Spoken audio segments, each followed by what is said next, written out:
You say to someone, why are you feeling this way? What's wrong with you today? And they say, I am this way because of that person, because of that circumstance. What they're really saying is, that person or circumstance is actually controlling my feelings and controlling my thoughts. Well, anything that's controlling my feelings and my thoughts, I'm victim to, right? So it makes sense then that when things are good, you feel good, and when things are bad, you feel bad, right? So when you start changing the way you think and feel, and it starts producing outcomes in your life, you're going to believe you're the creator of your life and less of the victim of your life. And the hardest part about all of this is just making the time to do it.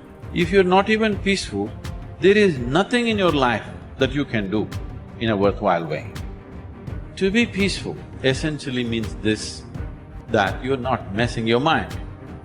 To be peaceful means that your system is at ease.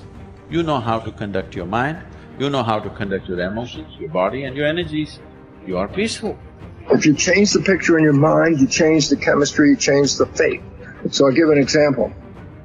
If I have a picture of love in my mind, the brain releases complementary chemistry, dopamine, pleasure, oxytocin, bond with your loved one, growth hormone, which does exactly what it says. It enhances your growth, and that's why when people fall in love, the chemistry of the brain going into the blood, the culture medium, enhances vitality. People glow when they fall in love. People are healthy when they fall in love. That's just not an accident. It's the chemistry of your culture medium.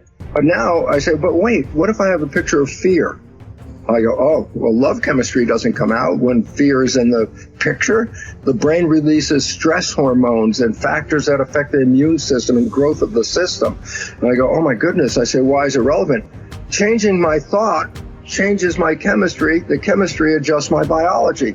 So if I can control my thoughts, I can control the chemistry, and therefore I control the biology. So all possibilities already exist. You don't have to create the possibility. In fact, all you have to do is become aware that it exists. The moment you do that, you're changing the thought and you're producing a different frequency. Now, if the person is astute enough to feel the frequency of the thought in the quantum and not wait for the experience to happen, but the thought of abundance would produce the feeling of abundance. Tell guilt, shame, the past, I've changed my mind. I'm not living condemned. Listening to the accusing voices, I'm forgiven, I'm redeemed, restored, my future is bright. Tell lack, struggle, not having enough, I've changed my mind. That is not my destiny. I will lend and not borrow. What I touch will prosper and succeed. Abundance, overflow, increase is coming my way. Train your mind. Train your mind not to focus on the problem and make it bigger, but focus on the solution to solve it. Stay positive, stay focused, and most importantly, stay strong. The way we've been using our thoughts are not necessarily productive. As a matter of fact, sometimes our investments of our thoughts are actually counterproductive because our thoughts create a reality that we then have to overcome. So basically it says that we must start to become aware of our thoughts. And why is this important? Because thoughts represent units of energy. Every time you have a thought, you use energy. Why this becomes relevant is, if I give you a checkbook for your bank account, you don't go down the street and just write checks to people like, oh, hey, you're a nice looking guy. Here's $10 for you. And, oh, here, little girl, go out and buy yourself a little car. Here's $1,000 for you. And you don't give away your money. Why? Because giving away your money is giving away your life. So basically, you become very frugal when you have a checkbook in your hand. Now, what I'm trying to tell you is this. You have an energy budget in your body. The energy is what keeps you alive. When you start using energy and writing checks where you get no return from your energy, then it's exactly the same as writing checks out of your bank checkbook and giving away your cash. So why this becomes important is the biology of belief reveals how our thoughts create our reality. And if you start investing in thoughts that are counterproductive, thoughts like fear, or what am I going to do, and how am I going to escape this problem, or how's this going to go wrong, and all these other kinds of thoughts that are negative kinds of thoughts, then realize this. You are actually not just using your energy for having these thoughts, but these thoughts are also what come into your reality. What you focus on with your thoughts, your brain will manifest as reality.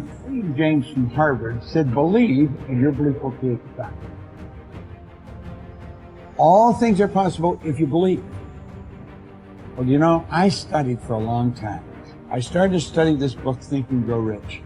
And he talks about belief in here. He says, you're not ready for what you want until you believe you can get it. I found that the only two sources of reference we can go to find out anything about ourselves is science and religion. They all say you've got to believe. So I got figuring out, how do you believe? How do you change a belief? Interesting subject, because I'm going to tell you something. Your results are nothing but the manifestation of your belief system. Well, our belief system, now listen carefully, is based upon our evaluation of something. And frequently when we reevaluate a situation, our belief about that situation will change. Let me repeat that. Our belief system is based upon our evaluation of something. Frequently, if we reevaluate a situation, our belief about it will change. I began reevaluating who I was. I started to study. I never stopped studying. And I found as I reevaluated, I had a much higher opinion of myself. I found out things about me that I would have never believed if you had told me. The power that's locked up within us, the marvelous system we've got. You know, the blood circulates through your veins every 33 seconds, through hundreds of miles of passageway. Bang, just like that, clears all the food in and all the garbage out. Stop and think of the central nervous system. It's the most complex electrical system in the world. And you've got it.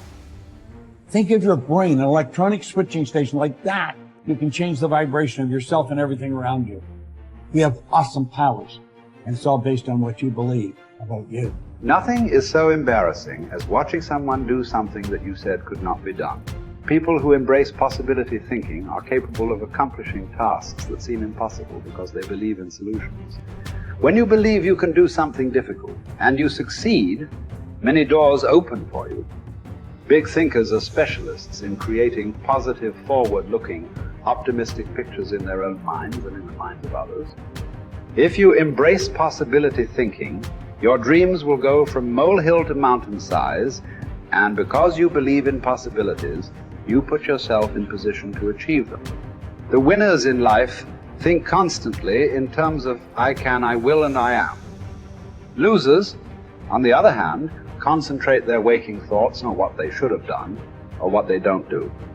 If you believe you can't do something, then it doesn't matter how hard you try, because you've already lost. If you believe you can do something, you have already won much of the battle.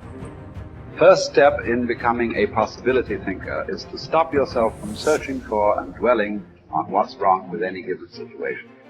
Sports psychologist Bob Rotella recounts, I tell people, if you don't want to get into positive thinking, that's okay. Just eliminate all the negative thoughts from your mind. Whatever's left will be fine.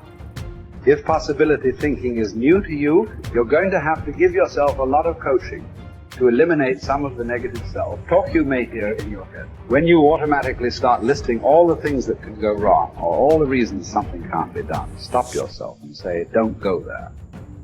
Then ask what's right about this. That will help to get you started. And if negativity is a really big problem for you, and pessimistic things come out of your mouth before you've even thought them through, you may need to enlist the aid of a friend or family member to alert you every time you utter negative ideas. One of the best ways to cultivate a possibility mindset is to prompt yourself to dream one size bigger than you normally do. Let's face it, most people dream too small. They don't think big enough. Henry Curtis advises, make your plans as fantastic as you like, because 25 years from now they will seem mediocre. Make your plans 10 times as great as you first planned, and 25 years from now you will wonder why you did not make them 50 times as great. If you push yourself to dream more expansively, to imagine your organization one size bigger, to make your goals at least a step beyond what makes you comfortable, you will be forced to grow. And it will set you up to believe in greater possibilities. Most people want their lives to be fulfilled, yet they value peace and stability at the same time. People often forget that you can't improve and still stay the same. Growth means change. Change requires challenging the status quo. If you want greater possibilities, you can't settle for what you have now. When you become a possibility thinker, you will face many people who will want you to give up your dreams and embrace the status quo. Achievers refuse to accept the status quo.